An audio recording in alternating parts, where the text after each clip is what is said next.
So, it's been 6 months since I uploaded my first video here on YouTube, and thanks to each and every single one of you, I've been fortunate to experience steady growth in both viewership and subscribers. In today's video, I've summarized a few key takeaways from this hobby of mine because as crazy as it sounds, the learnings are surprisingly applicable in a real-world business context. First, I'm going to share what I've learned about making videos specifically and how my background in marketing has helped me generate content that is hopefully relevant for most of you. Then I'm going to talk about how the past 6 months have contributed to my personal growth and how I applied some of the learnings from uploading one video a week to my day job as a product marketer at Google. I still have so much to learn when it comes to creating video content, but I recently found myself reflecting on this pretty fun journey and thought some of you might find these learnings helpful. So as usual, let's get started. Diving right into the 3 things I learned about creating video content.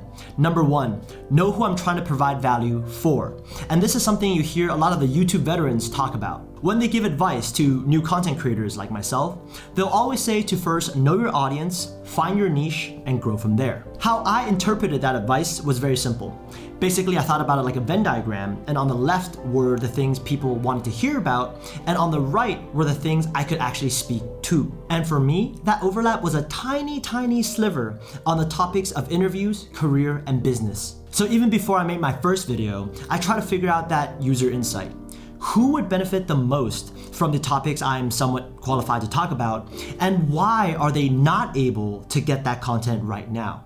Because that's basically my value add right there. Long story short, while I found there were tons of great content on career and interview prep, they were all centered around very conventional and safe methods, meaning everyone was doing the exact same thing and it was really hard to stand out. And that helped me define my target audience. College students and young professionals who may be looking for a better way to structure interview answers, who may be interested in advanced LinkedIn tips that very few people use, because these are the methods that have worked to some extent for me and will hopefully help my viewers stand out as well. So if that sounds like something you're interested in, make sure to drop a like and subscribe for future videos. Second thing I learned about creating video content, and this is mainly in regards to hardware, is that lighting and audio matter way more than the actual video picture quality. For example, this is how it would look if I relied only on this room's overhead lighting that most of us have at home.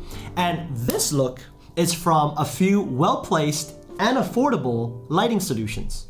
Crazy, right? And onto audio. This is how it would sound if I relied on the camera's built-in microphone. And this is how it should sound on what's called a shotgun mic that can be attached to the camera or a smartphone. Which leads me to a tip or learning that might interest those of you who are thinking of creating video content. You really don't need expensive gear to get started.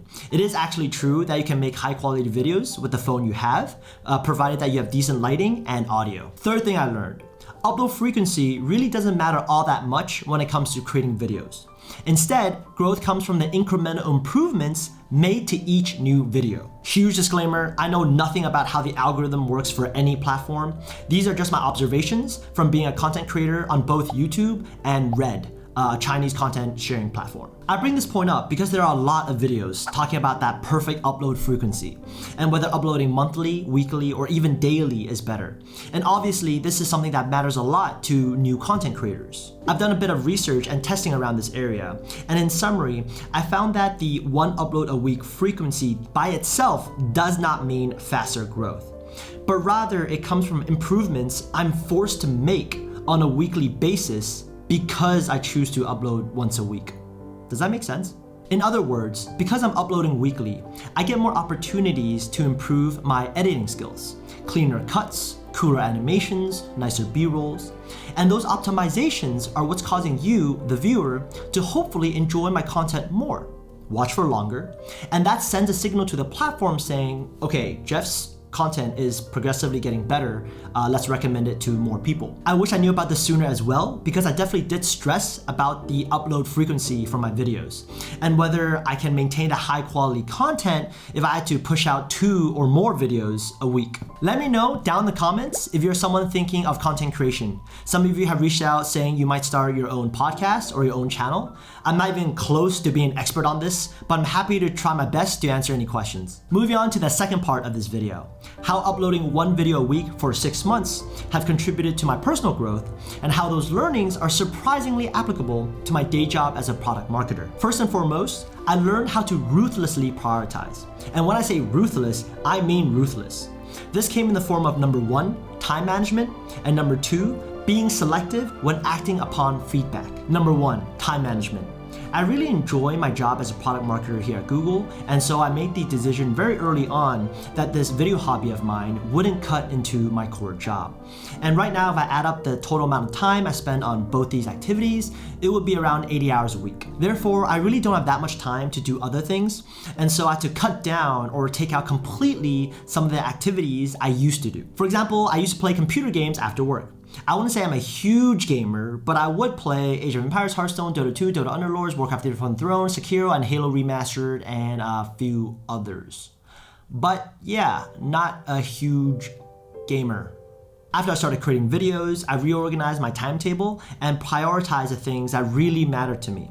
Spending time with my friends, family, going to the gym, and I basically cut down on the time spent on TV and video games to around 1 hour a week. Number 2, being selective about receiving feedback. So after I started creating videos, my family and some of my friends would give me their opinions about the direction I should take this hobby. And while I realized it was important to hear everyone out, it was just as, if not more important, to know when to filter out the noise. For example, I got some amazing actionable feedback that improved my video content and quality. An ex-colleague of mine sent me a message saying my hand movements were really distracting, and so I cut down on that. And a high school friend of mine sent me some content ideas that really sparked some inspiration. On the other hand, there were feedback that, had I acted upon them, would have been time wasters at best and would have negatively impacted the viewer experience at worst. For example, I was advised to upload my content onto multiple platforms like TikTok and Bilibili, but I knew from watching established creators that it was always best to focus on 1 to 2 platforms first before thinking of diversification. And there's a common misconception that it is effortless to take one piece of content and upload it onto multiple platforms. It's not. It takes a lot of work per platform.